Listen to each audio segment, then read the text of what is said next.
Cette émission vous est présentée par CIH Bank.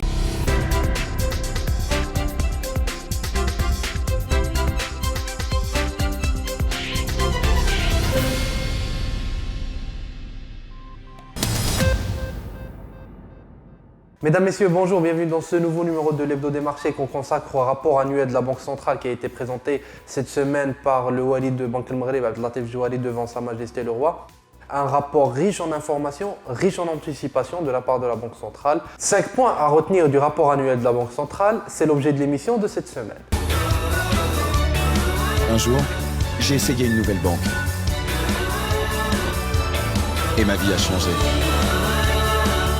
Un jour, tout comme eux, vous découvrirez qu'on peut améliorer sa vie grâce à de nouvelles solutions simples et innovantes. CIH Bank. La banque de demain, dès aujourd'hui.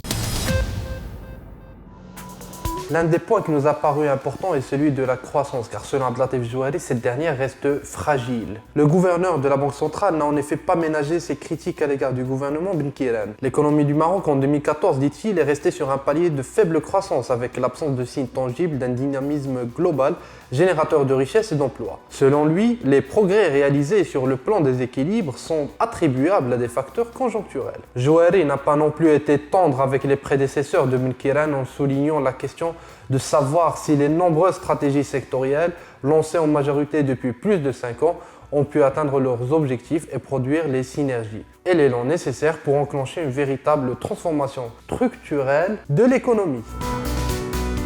Deuxième point, concernant l'éducation nationale, Abdelatif Jouari a noté une dégradation généralisée du secteur. Selon lui, s'il y a un domaine où l'écart entre les ambitions et les réalisations tangibles est inquiétant, c'est bien celui de l'éducation et de la formation. L'échec des différentes tentatives de réforme appelle à une thérapie de choc où toutes les parties prenantes devraient réaliser qu'au-delà des intérêts catégoriels, c'est l'avenir de notre pays qui est en jeu, ajoute Jouari. Jouari a également expliqué que la flexibilité du dirham prenait du temps pour sa mise en place. Le Banque El Maghreb souligne avoir déjà commencé à adopter son cadre d'analyse et de prévision à cette transition et un ciblage d'inflation comme nouveau régime de politique monétaire. En outre, insiste Banque El Maghreb, il faudrait capitaliser sur le succès de l'opération d'amnistie sur les avoirs détenus par les résidents à l'étranger. Selon Jouari, au-delà de l'apport en termes de recettes pour l'État et d'impact sur la position extérieure du Maroc, cette réussite devrait être le prélude d'une nouvelle étape dans le processus de libéralisation de la réglementation d'échange. Le quatrième point concerne la soutenabilité de la dette marocaine. Selon les estimations de la Banque centrale, la dette marocaine rapportée au PIB devrait passer de 63,2% en 2014 à 65,1% en 2016, puis à 62,1% en 2009, soit une baisse sur l'horizon de l'anticipation.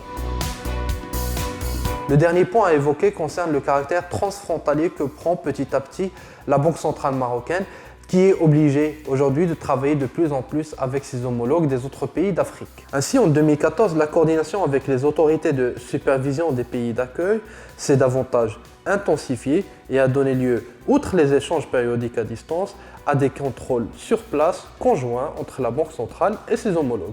Par ailleurs, la commission bancaire de l'UMOA a participé à 2 missions de vérification auprès de 2 banques marocaines pour évaluer le dispositif mis en place pour la surveillance de leurs implantations à l'étranger.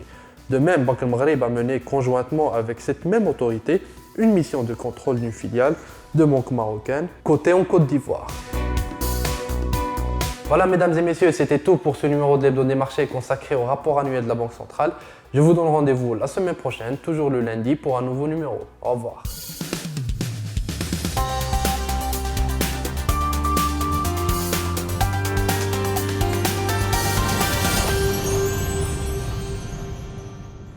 Cette émission vous a été présentée par CIH Bank.